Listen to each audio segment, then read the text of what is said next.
Artinya beliau punya pemikiran yang begitu luar biasa. Artinya perbedaan itu dianggap biasa dalam Islam, di FPI bahkan. Wah, ini statement yang level bingungnya udah kayak labirin well. Perbedaan dianggap biasa dalam Islam bahkan FPI. Tapi tunggu dulu, well. Coba cek lagi tuh rekam jejak FPI well. Beda pendapat dikit, langsung ada stempel PKI. Beda pandangan, langsung dicap syirik. Mungkin maksudnya perbedaan dianggap biasa selama nggak beda sama pemikiran mereka. Ya jadi kalau perbedaan dianggap biasa dalam FPI, mungkin maksudnya beda itu biasa asal bedanya sama kayak kita.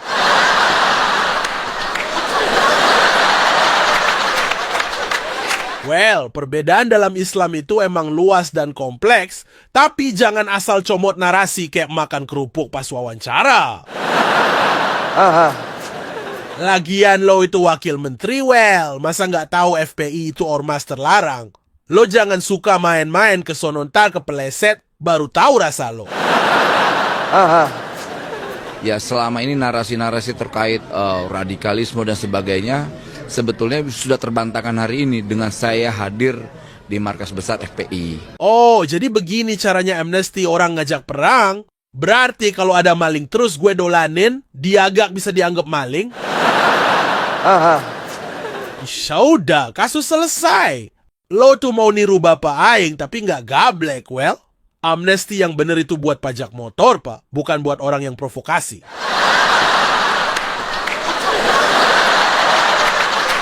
Belum lama ini, H+3 Lebaran 2025, seorang wamenaker, Anda tahulah siapa orang ini, Immanuel Ebenezer atau disebut atau akrab Sinul, kucuk, mendatangi rumah Rizik Syihab. Ya meskipun alasannya silaturahmi, tapi mau tidak mau, Anda ini ya, Immanuel Ebenezer, Anda ini tetap membawa predikat Anda seorang wamenaker. Terus apa urgensinya Anda datang kepada Rizik Syihab? Apakah Anda ini pura-pura tuli, budek, pura-pura picek bahwa Rizik Syihab ini sekarang dalam pantauan teman-teman di PWI, Laskar Sabilillah, dan laskar-laskar yang lain yang tergabung dalam perjuangan Wali Songo? Apakah Anda ini tidak tahu atau pura-pura bagaimana sih? Dan yang menjanjikan Anda malah bicara-bicara atau bernarasi bahwa Rizik Syihab itu dengan pernyataan-pernyataannya, dengan jejak digitalnya, Anda bantahkan bahwa Rizik Syihab itu tidak terbukti sebagai seorang radikalis dan seterusnya. Ini bagaimana? Dan lagi kan nggak nyambung. Anda ini wamenaker loh, Wakil Menteri Tenaga Kerja. Iya sih, koniku, coba kita lihat videonya. Bagaimana si Immanuel ini membuat narasi-narasi yang nanti akan blunder lagi nih. Kita simak videonya. Beliau punya pemikiran yang begitu luar biasa. Artinya perbedaan itu dianggap biasa dalam Islam, di FPI bahkan itu. Jadi ya selama ini narasi-narasi terkait radikalisme dan sebagainya sebetulnya sudah terbantahkan hari ini dengan saya hadir di markas besar FPI. Wakil-wakil rakyat yang di DPR, maaf, lebih banyak mikirin bagaimana jenderal TNI dan Polri yang pensiun supaya dapat kerja lagi.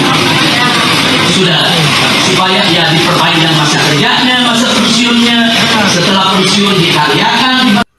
Nah, bagaimana si Immanuel Ebenezer ini membuat pernyataan terbantahkan bahwa Rizik Syihab itu seorang yang alim, seorang yang bijaksana, seorang yang demokrasis.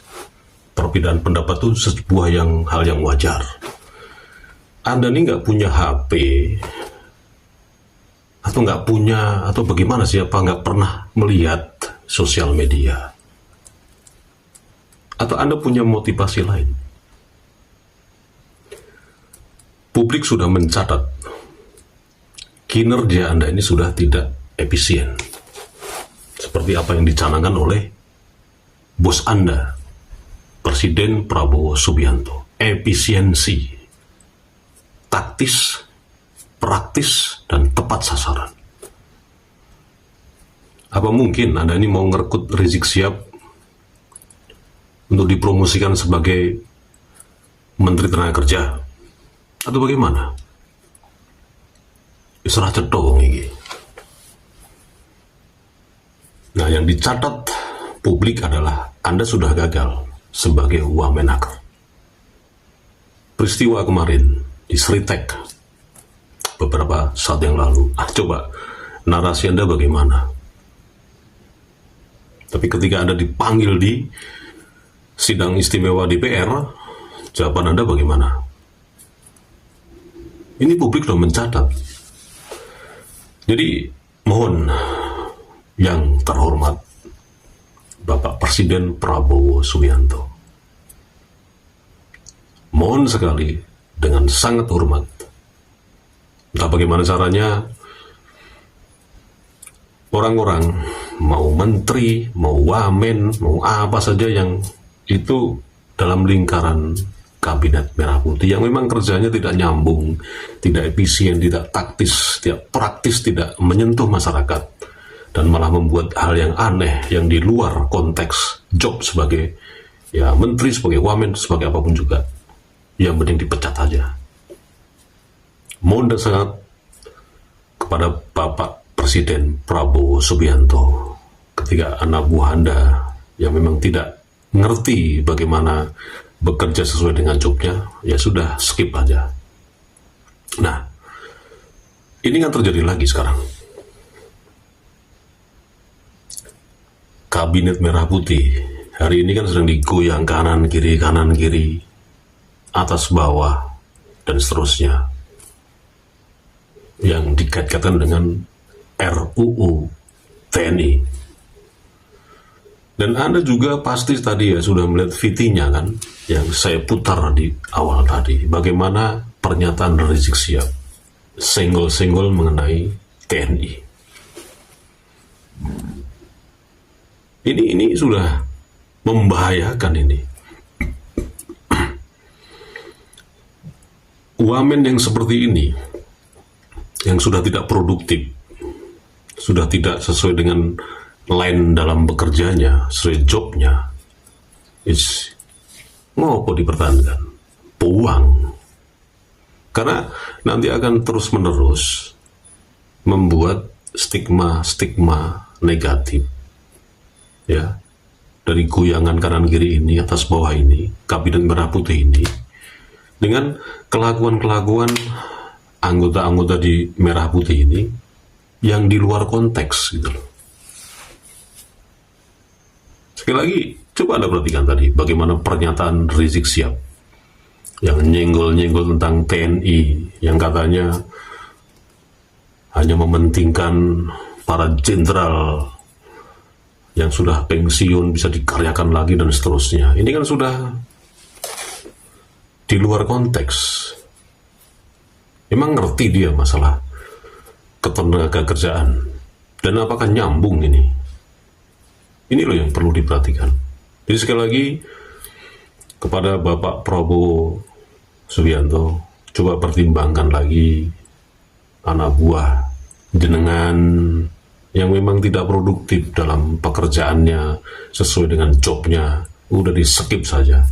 Di luar sana masih banyak orang yang komitmen, masih banyak orang yang punya integritas, masih banyak orang yang loyalitas mengenai bangsa ini, bagaimana membantu seorang yang cinta NKRI.